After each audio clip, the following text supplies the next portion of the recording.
정몽진 KCC 대표이사 회장이 KCC를 건자재 기업에서 글로벌 첨단 소재 기업으로 탈바꿈하고자 합니다. 그 중심에는 막대한 자금을 들여 인수한 모멘티브 퍼포먼스 머티리얼즈라는 회사가 있습니다. KCC가 종합 소재 기업으로 발돋움하려면 삼성전자와 거래 관계를 맺을 수 있느냐, 이것이 중요할 것으로 전망되는데요. 정몽진 회장이 그동안 다져온 KCC그룹과 삼성그룹과의 우호적인 관계가 역할을 할 수 있을지 살펴보려고 합니다. KCC가 실리콘 사업을 확대하고 있습니다. KCC 실리콘 사업의 핵심은 2019년 사모펀드 SJL 파트너스, 석영유리 제조기업인 원익 QNC와 컨소시엄을 꾸려 총 30억 달러에 인수한 모멘티브입니다.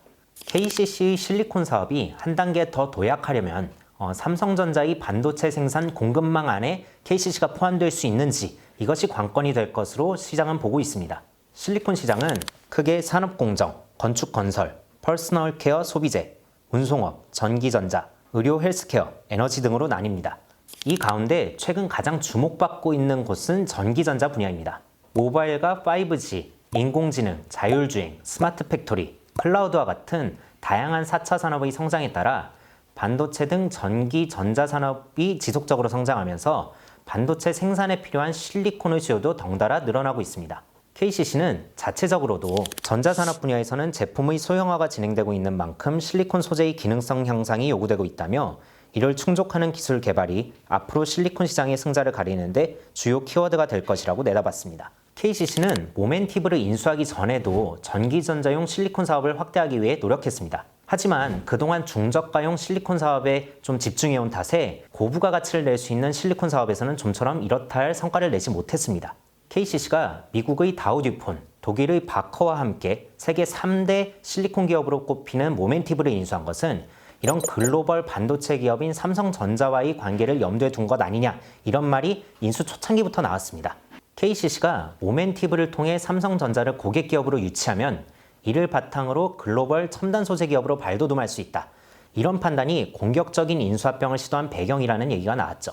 KCC 관계자는 모멘티브 인수 이후 삼성전자와 납품 관계가 어떻게 됐느냐, 이런 질문에 영업 쪽에서 활동을 하는 것으로 알고 있지만 정확한 내용은 확인할 수 없다며, 모멘티브의 영업력을 기반으로 삼성전자와 거래를 하기 위해 중장기적으로 바라보고 노력하고 있다며 말을 아꼈습니다. KCC가 삼성전자의 반도체용 실리콘을 납품하기 위해 넘어야 할 산은 많아 보입니다. 반도체 기업들은 생산 안정을 위해서 현재 생산하고 있는 반도체에 쓰이는 원료를 좀처럼 바꾸지 않습니다. 이를 감안할 때 다음 세대의 반도체를 개발할 때에 맞춰 진입 시기를 노려봐야 할 것 같습니다. 설령 삼성전자에서 긍정적인 반응을 얻어내더라도 삼성전자가 반도체를 납품하는 기업, 애플 같은 데가 있겠죠. 이 기업에서도 동의를 받아야 하는 것이 영업활동의 변수가 될 수 있다고 KCC 측은 설명했습니다. KCC가 삼성전자와 거래를 할 수 있느냐, 이것이 관심사로 떠오른 이유는 정몽진 회장과 삼성그룹의 관계 때문입니다. KCC는 재계의 백기사로 불립니다. 혈연 관계에 있는 범현대가를 여러 차례 도왔습니다. 정몽진 회장의 아버지인 정상형 KCC 명예회장은 정주영 현대그룹 명예회장의 막내 동생입니다. 이런 인연으로 KCC는 과거 현대중공업그룹이 계열 분리를 할 때, 한라그룹이 만도를 되찾을 때 등 다양한 상황에서 도움을 줬습니다. KCC가 더욱 주목을 받은 것은 삼성그룹의 백기사 역할을 자처하며 나섰을 때입니다. KCC는 2011년에 7,800억 원을 들여 삼성카드로부터 삼성에버랜드 주식을 매입했습니다. 당시 삼성카드는 금산분리 원칙에 따라서 삼성에버랜드 주식을 5% 미만으로 낮춰야 했는데, 이때 해결사 역할로 나선 것이죠. KCC는 2015년 삼성물산과 제일모직이 합병할 때도 백기사 역할을 맡았습니다. 당시 삼성물산 주주였던 엘리언 매니지먼트가 합병을 반대하면서 우호 세력을 모으자 KCC가 삼성물산이 보유한 자사주 5.76%를 매입하면서 합병을 도왔습니다.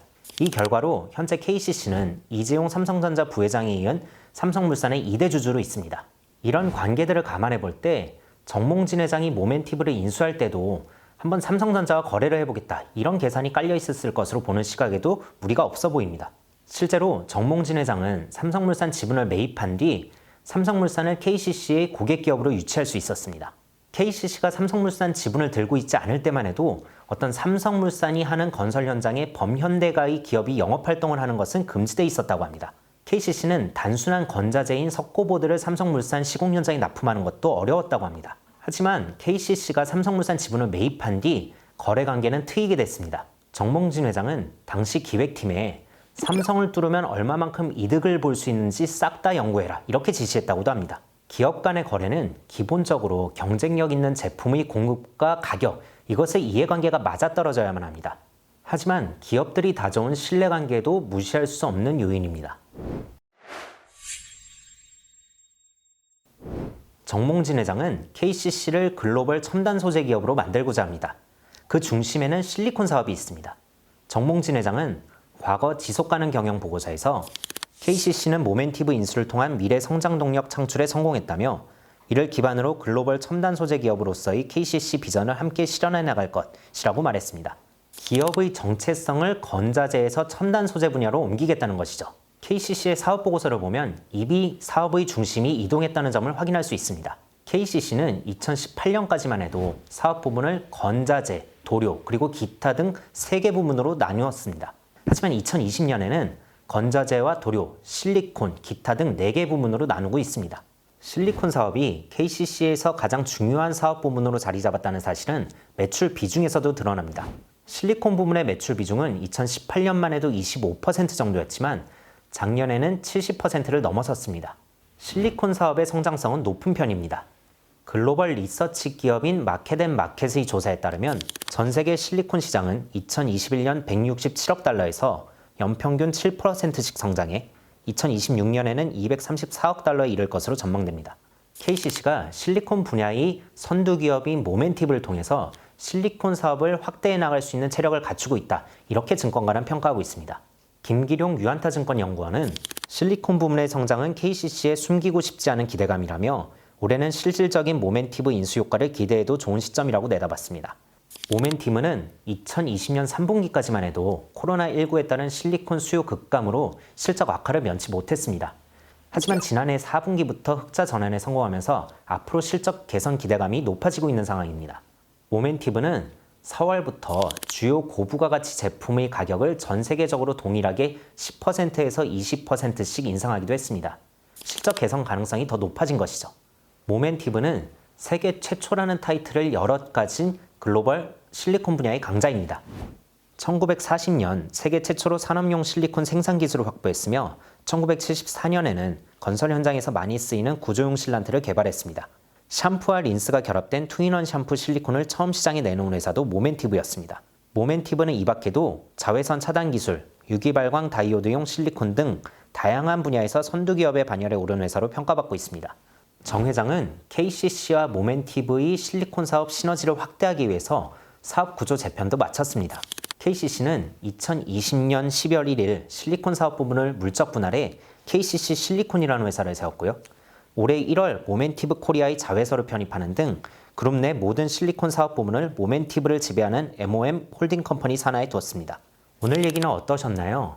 KCC가 국내에서 3번째로 큰 인수합병을 하면서 글로벌 첨단 소재 기업으로 도약하겠다 이런 승부수를 던졌는데요. 이 관계에서 삼성전자와 거래를 어떻게 하느냐 이것이 중요한 변수가 될 수 있지 않을까 주목해보는 시간을 마련해 보았습니다. 오늘 얘기는 여기까지입니다. 시청해주셔서 감사합니다.